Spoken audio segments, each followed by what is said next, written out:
गौतम बुद्ध ने क्यों कहा कि हर पुरुष की 4 पत्नियां और हर स्त्री के 4 पति होते हैं? जानते हैं इस कथा के माध्यम से। भगवान गौतम बुद्ध को विश्व के प्राचीनतम धर्मों में से बौद्ध धर्म का प्रवर्तक माना जाता है।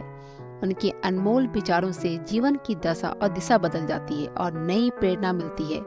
लोग उनके उपदेशों और विचारों को ग्रहण कर उसका पालन करते हैं। लेकिन गौतम बुद्ध ने कई विचारों में से एक है 4 पति और पत्नी होने का जुड़े विचार, जिसे जानकर आप चकित से रह जाएंगे। गौतम बुद्ध के अनुसार हर पुरुष की 4 पत्नी और हर स्त्री के 4 पति होने चाहिए। लेकिन आखिर उन्होंने ऐसा क्यों कहा और इसके पीछे का कारण क्या है, इसका जवाब आपको इस कहानी में मिलेगा। एक वक्त की 4 पत्नियां थी। वो उस दौर के पुरुषों में से एक था और अधिक पत्नियां रखने का अधिकार प्राप्त था। वक्त का जीवन अपनी पत्नी के साथ अच्छा चल रहा था, लेकिन कुछ समय बाद वक्त शारीरिक परेशानी से घिर गया। काफी बीमार पड़ गया। बीमारी इतनी जटिल थी कि ठीक होने का बजाय दिन प्रतिदिन उसकी स्थिति खराब होने लगी।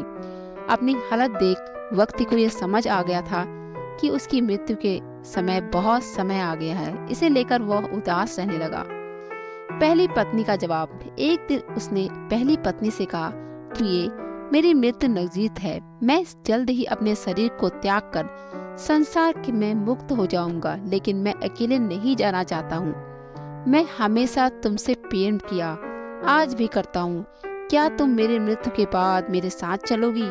यह सुनते ही पत्नी खामोश हो गई और अंत में उसने हिम्मत जुटाते हुए पति से कहा, स्वामी, मैं जानती हूँ कि आप मुझसे बहुत प्रेम करते हो और मैं भी उतना ही आपसे प्रेम करती हूँ, लेकिन आपकी मृत्यु के साथ हमारे अलग होने का भी समय आ गया है। यह कहते ही पहली पत्नी ने मृत्यु के बाद उसके साथ चलने से इनकार कर दिया। पत्नी का जवाब। इसके बाद व्यक्ति दूसरी पत्नी के पास जाकर उससे भी यही प्रश्न पूछते हुए कहा, क्या तुम मृत्यु के बाद मेरे साथ चलोगी? जवाब में दूसरी पत्नी ने कहती है, जब आपकी पत्नी पहली पत्नी ने ही आपके साथ जाने से इनकार कर दिया तो मैं आपके साथ कैसे जा सकती हूँ?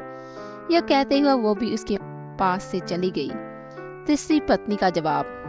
वक्त की मौत अब बेहद करीब थी और वो मृत्यु के बाद अकेले होने के कारण उदास मन से तीसरी पत्नी की बुलाकर भी यही प्रश्न करता है। तीसरी पत्नी भी मृत्यु के बाद उसके साथ जाने से इनकार कर देती है। चौथी पत्नी का जवाब। मृत्यु को और करीब पाकर वो व्यक्ति की सारी उम्मीदें खत्म हो चुकी होती हैं।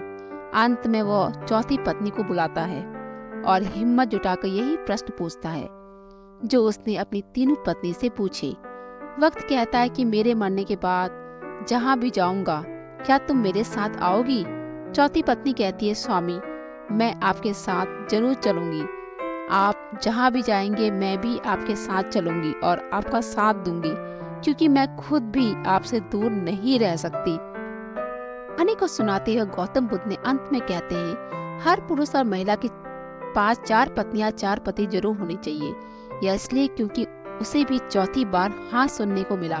हालांकि कहानी में बताए 4 पति और पत्नी का तात्पर्य यहाँ गौतम बुद्ध के जीवन के पहलू को बताया गया है। गौतम बुद्ध के अनुसार इस कहानी में पहली पत्नी हमारा शरीर है, जो मृत्यु के बाद हमारे साथ नहीं जा सकता। इसलिए मृत्यु के बाद शरीर को जला दिया जाता है और दफना दिया जाता है। दूसरी पत्नी हमारा भाग्य है। मृत्यु के बाद हमारा भाग भी यही छूट जाता है और हम उसके साथ नहीं लेके जा सकते। तीसरी पत्नी का सम्मान रिश्तों से है। मृत्यु के बाद रिश्ते नाते सभी यही छूट जाते और हम चाहकर भी इसे अपने साथ नहीं लेके जा सकते। कहानी में चौथी पत्नी जो कि साथ जाने के लिए तैयार हो जाती है, इसका संबंध हमारे कर्म से है। कर्म ही एकमात्र ऐसी चीज है जो मृत्यु के बाद हमारे साथ जाती है। कर्म ही वह चीज है जिसमें हमारे पाप पुण्य का लेखा जोखा होता है और मृत्यु के बाद हमारी आत्मा को स्वर्ग या नरक की प्राप्ति होती है। आपको ये कहानी कैसी लगी? आप लोग कमेंट सेक्शन में बता सकते हैं। मिलते हैं एक नई कहानी, नए जोश, नए उम्मीद और नए मोटिवेशन के साथ।